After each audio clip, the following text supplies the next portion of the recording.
Bastille is dropping a new album in February, which is very exciting to me because, as I mentioned in my ranking albums by color video very briefly, Bastille has had a chokehold on me since the 9th grade. And it hasn't really let up since. So today, I decided I was going to talk about the band and finally, articulate some feelings I have, because I honestly didn't think my little blurb in the first video did justice. Also, I'm really excited for the new album. I pre-ordered it today.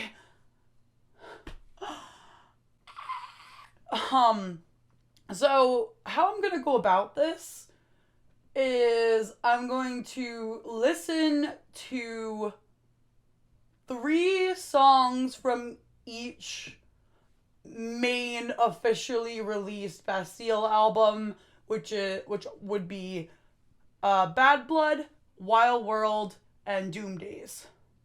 Only those 3. I'm not gonna do any of the EPs. Sorry, Goosebumps EP. Sorry, all the pre-Bad Blood EPs. I'm not gonna do other people's Heartache, any of them, which is also extremely tragic. I'm not gonna do the deluxe versions of any album, which means no Wild World Complete Edition, no All This Bad Blood, and no Doom Days This Got Out of Hand Edition. I will also not be covering any singles, not any standalone singles like Happier or Grip or World Gone Mad, because those don't really count. That being said, all the new singles from the new album are also not going to be counting. I'm not going to be listening to them or reviewing them or giving my thoughts, because basically my thoughts are they're fantastic and I can't wait for the album, and that's why this video is even being made. I love Bastille. So I'm going to be listening to 3 songs, like I said before, from each album, 2 of which are going to be in my top songs of the album, which is very difficult for me to pick from because I like most of the songs on the album. And then the other song will be what I consider my least favorite, or one of the ones that I don't love as much. Like, I'm not cherishing it as much and I'm not holding it close to my heart like most Bastille songs. That's not to say I don't like them. It's not to say I don't like the song, because I do. And I think it's going to be clear once I talk about it after I listen to it. I very much like most Bastille songs. This is going to be a very much a Russ talks about something that they love very much, and it might get a little annoying because it's just going to be overtly positive, and I thought it would be fun. So, without further ado, we're going to get right into Bad Blood, and if you want to skip through any albums or listening or reviewing, I'm going to try the YouTube chapters thing and make that easy for you to go to different time skips for which album I'm talking about, because this video might get long.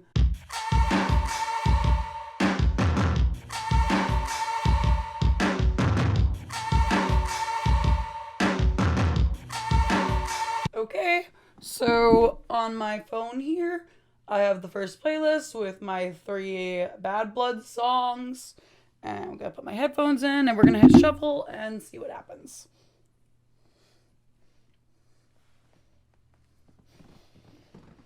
Oh, I love the piano in Daniel and the Dun. Love the repetition on Go.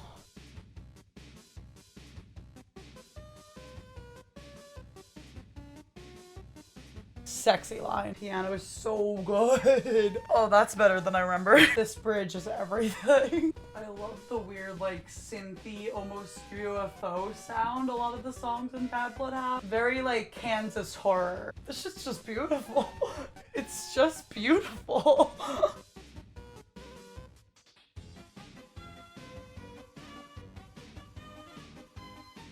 I love the story, Things We Lost in the Fire tells. I always picture, a burnt mansion filled with the remains of, someone's life, and it's just fascinating. The drums kick in and it's just, yeah.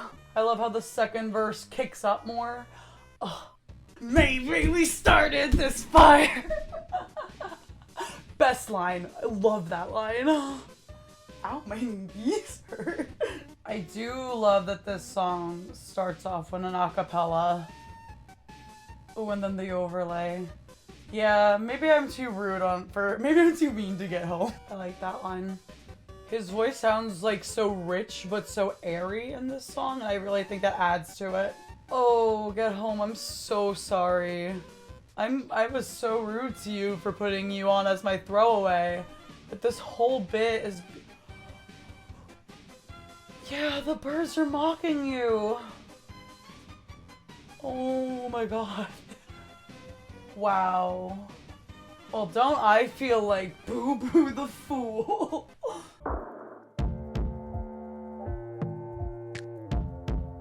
Well, that was my listen to 3 songs from Bad Blood.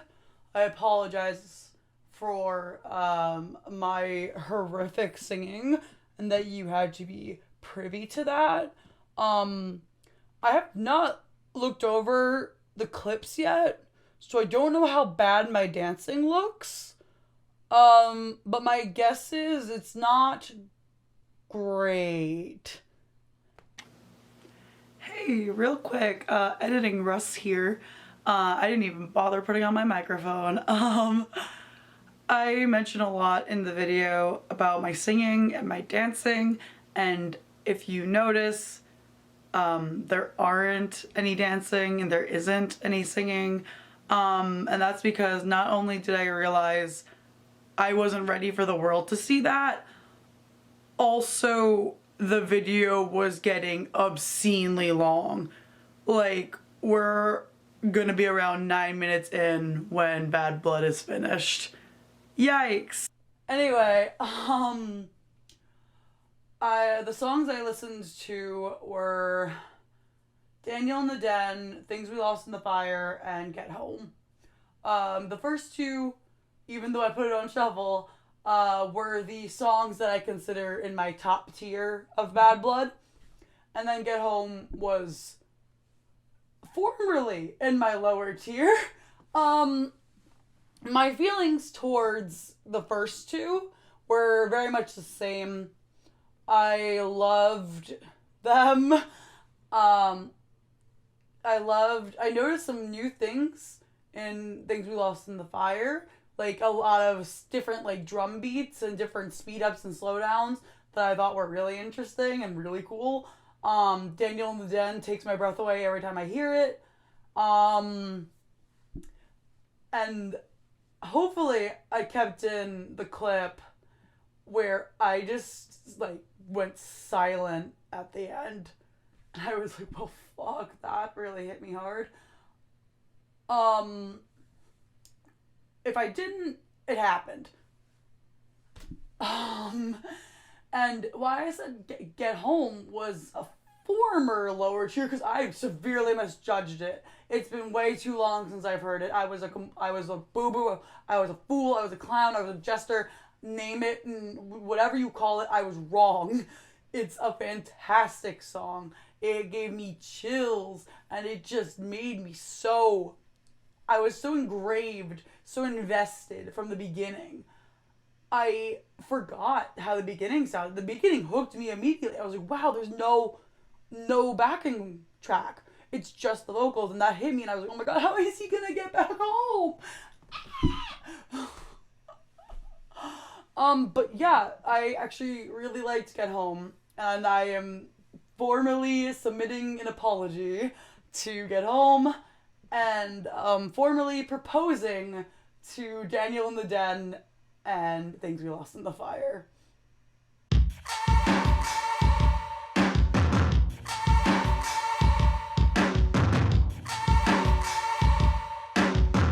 Fun fact, I actually saw the Wild World tour in my senior year of high school, but the only show in my area was the same night as my high school's musical's opening night, which I missed. and I was the stage manager. Sorry. It was worth it. So I have my phone over here with the playlist for Wild World. Let's get into it.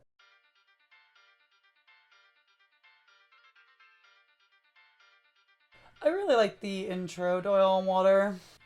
I like how the voice from the intro carries on in the background the whole time. That's pretty cool. I think Bastille does a really good job at storytelling, and Oil and Water is definitely an example of that because it balances the subtleties with the overt themes, and it kind of gives it a lot of care and like thought was put into it. That's one of my favorite lines as she turns these nights into literature. That's pretty cool. The drums very... Honestly, I think the drums mixed with the horn and mixed with the strings, they all kind of make a lot of suspense and kind of like an eerie feel, and I think that's very good for this song. This whole ending where the vocals get more angelic and more, like they feel bigger, mixed with the horn and just the build up is so cool. And then when we get to the end, the gasp. They really went off with the percussion. Like the little taps there. And then the claps in the pre-chorus. Yeah, that's fantastic. That's so cool. Honestly, I don't think the chorus is all that great, but when you mix it with the pre-chorus, it's pretty good.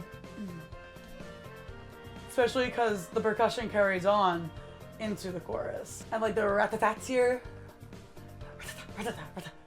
So good. The pre-choruses are the best.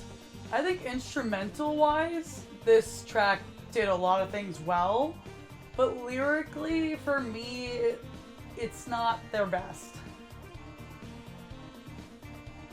I don't know, it's just not their best. I think that might be why it's so low on my Wild World list, because the lyrics in Wild World are phenomenal.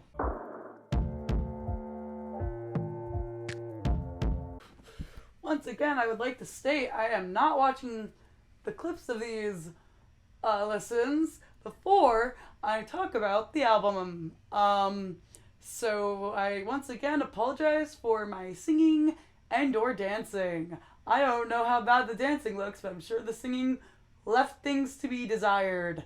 So the songs I listened to were Four Walls, The Ballad of Perry Smith, Oil on Water, and Campus. Campus was the one that was one of my least favorites, so I'm actually going to start with that because it was also the last song I listened to. So, unlike my Bad Blood revisit, Campus is still not my favorite song from Wild World. Like I mentioned during when I actually listened to it, I don't really think it's great lyrically, but I was pleasantly surprised by how the instrumentals and the percussion and the everything, like that was really cool. Like I loved the clapping and the, like there was like a like I said rat-a-ta. I don't know music. There's like an instrument that was going like if you were tapping your fingernails on metal, that's kind of what it sounded like, and I liked it. I thought it really made my brain go burr, you know? And yeah, but I felt like that was the only thing it kind of had going for it. Those cool pre-choruses to like that, they were carrying the song, it felt like to me. But those were really cool pre-choruses. Once, like I said at the beginning of this video, I don't dislike any of these songs. Which leads me to Oil on Water. It's a really interesting song. It tells a story, which Bastille's very good at. I am very fond of the addition of a horn mixed with the strings and the whole kind of like airy mystery, almost like a femme fatale kind of vibe. And I liked it. It was really cool. It was really interesting. That ending, like the last, I don't want to make the sound. It's like a gasp. I guess it's like, it's it's like a gasp with pleasure, you know?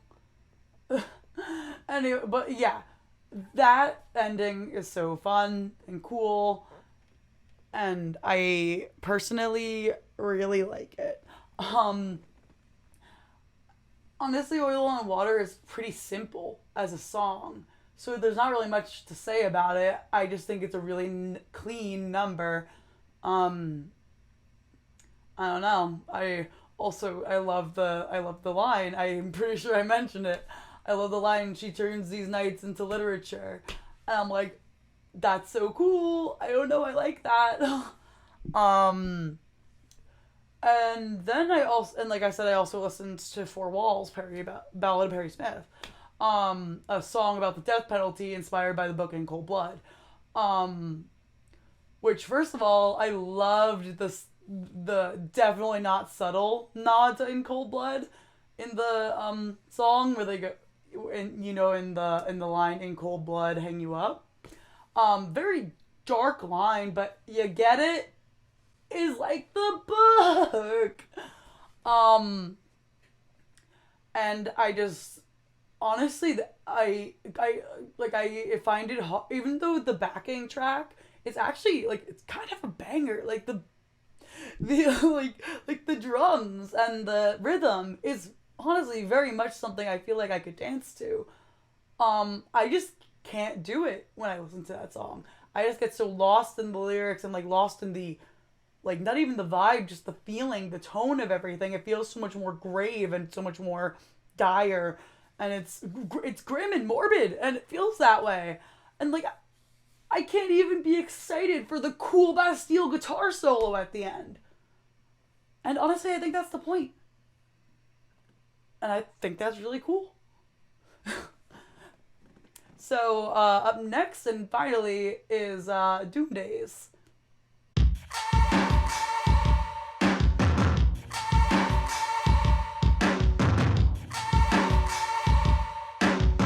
We've done it. We're at our final one. Welcome. So, we're going to be listening to some songs from Doom Days, Bastille's third official album, and it's gonna be fun because this is the party album. It's an apocalypse. Let's hang out. So I have my phone here as usual. I'm gonna put on my headphones and let's just get lost in the sauce for a little bit. I love the way he says "still avoiding tomorrow." Yeah, this chorus definitely hits harder than most other Bastille choruses, like dance and fun wise. Like, yeah, man, we keep running through a red light.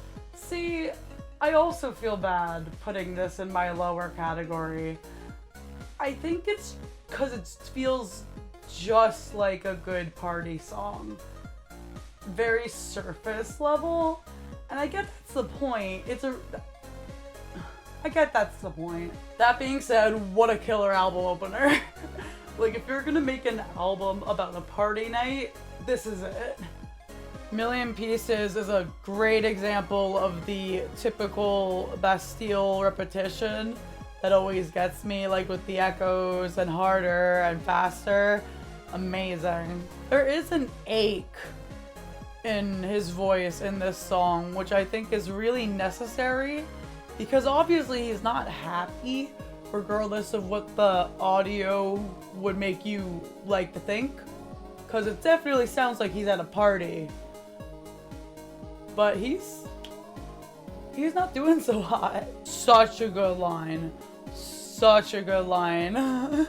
Don't pull me down from the ceiling. I like that one too. Oh yeah, this whole end chorus where they throw in the dance elements and they mix it with the alt-rock elements and they just blend together in this beautiful ball. Dan's vocals are also superb. The only thing I'd say about the song is it is a little repetitive, so there's not much for me to critique because it's the same thing over and over. But I like that same thing, so I don't want to critique it. The bass and the drums really make this one. And also the female vocals in the background. That's fantastic. I think it's a little unfair as I'm listening to it that I put this in the upper category of Doom Days because it's really only for one line that I'm obsessed with.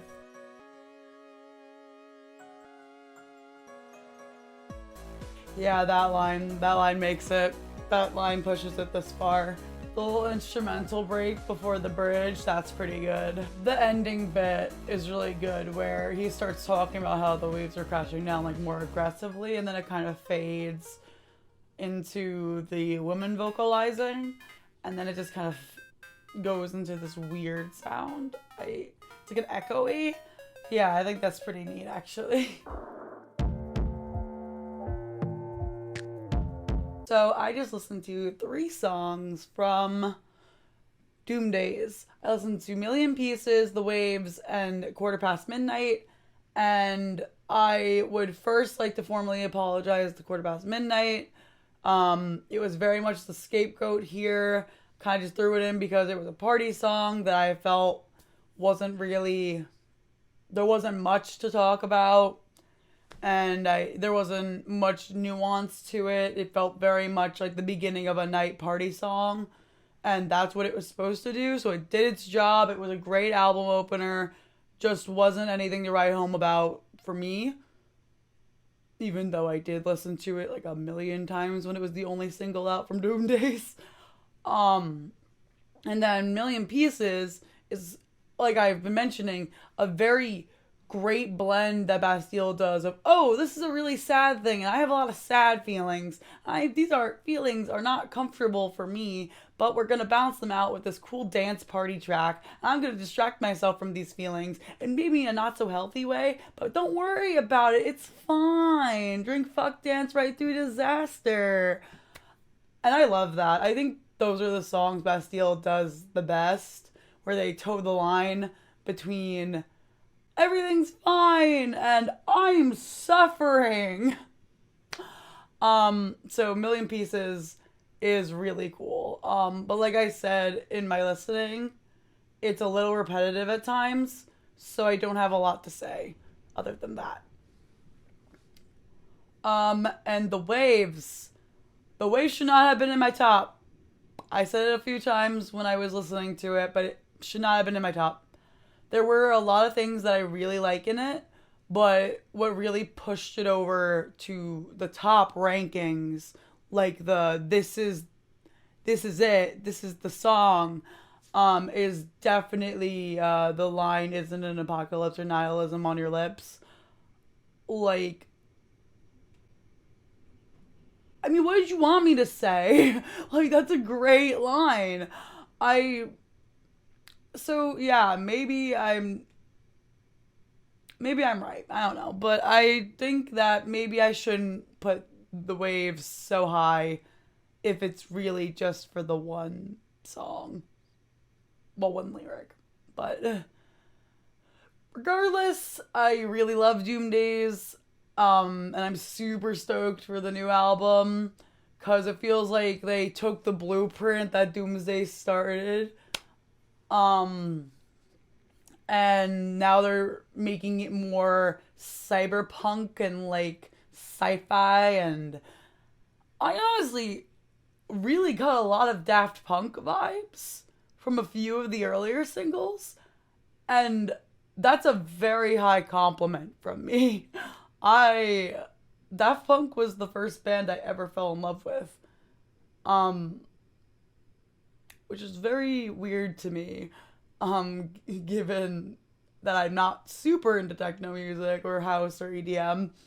But regardless, I'm really excited for the new album. Stream it when it comes out in February. I forgot the exact date, so hopefully I'll have it up here. And I'll see you all in the next one. Bastille's a really good band, and thanks for listening to me talk about them.